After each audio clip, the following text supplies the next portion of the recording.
میرا بھی اور آپ کا نہ صرف مشاہدہ ہے بلکہ تجربہ بھی ہے کہ ہم لوگ نماز بھی پڑھ رہے ہیں لیکن جھوٹ بھی ہو رہا ہے، برائیاں بھی ہو رہی ہیں، خرابیاں بھی پیدا ہو رہی ہیں، جلد بازی بھی ہے، عجلت بھی ہے، ناراضگیاں بھی ہیں، لڑائیاں، جھگڑے، فتنہ، فساد، سب کچھ ہو رہا ہے۔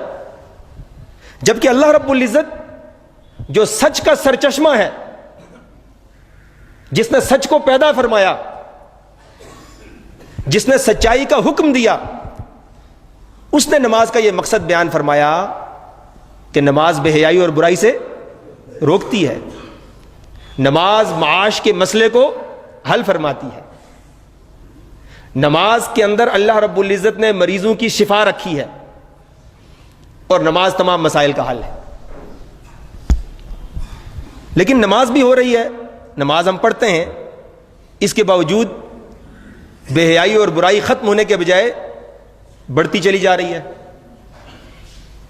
نظم و نسق اور ڈسپلن کے اندر مزید خرابی پیدا ہو رہی ہے، معاشرہ دن بدن بگڑ رہا ہے، مصائب و آلام حل ہونے کے بجائے، سلجھنے کے بجائے دن بدن الجھ رہے ہیں۔ اس کی کیا وجہ ہے؟ اس کی وجہ یہ ہے کہ ہم نماز پڑھتے ہیں، نماز قائم نہیں کرتے۔ نماز پڑھتے ہیں، نماز قائم۔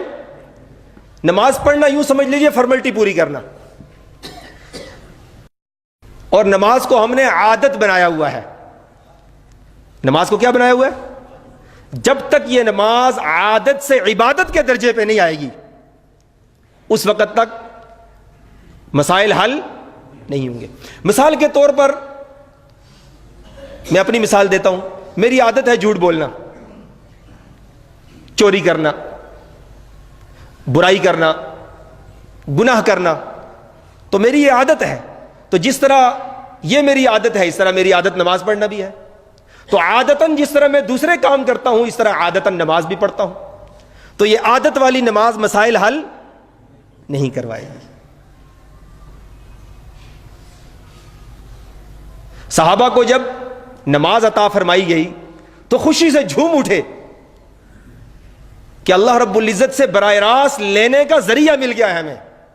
اللہ تعالیٰ نے جتنے بھی احکامات عطا فرمائے، جبرائیل امین کو اللہ رب العزت نے عرش سے فرش پر بھیجا، اپنے پیارے حبیب صلی اللہ علیہ وسلم کو کے پاس وحی اور حکم دے کر بھیجا۔ لیکن جب نماز کے قیام کا اللہ رب العزت نے فیصلہ فرمایا تو اللہ رب العزت نے بڑا اہتمام، انتظام و انتظام فرمایا، انتظام و انصرام فرمایا، اور بڑے اہتمام کے ساتھ اپنے پیارے حبیب صلی اللہ علیہ وسلم کو اپنے پاس بلایا، اپنی زیارت اور ہم کلامی اور معراج کا شرف بخشا، اور اپنے پاس بلا کر رب ذوالجلال نے نماز عطا فرمائی۔ أنا العبد الذي كسب الذنوب وصدته الأماني أن يتوب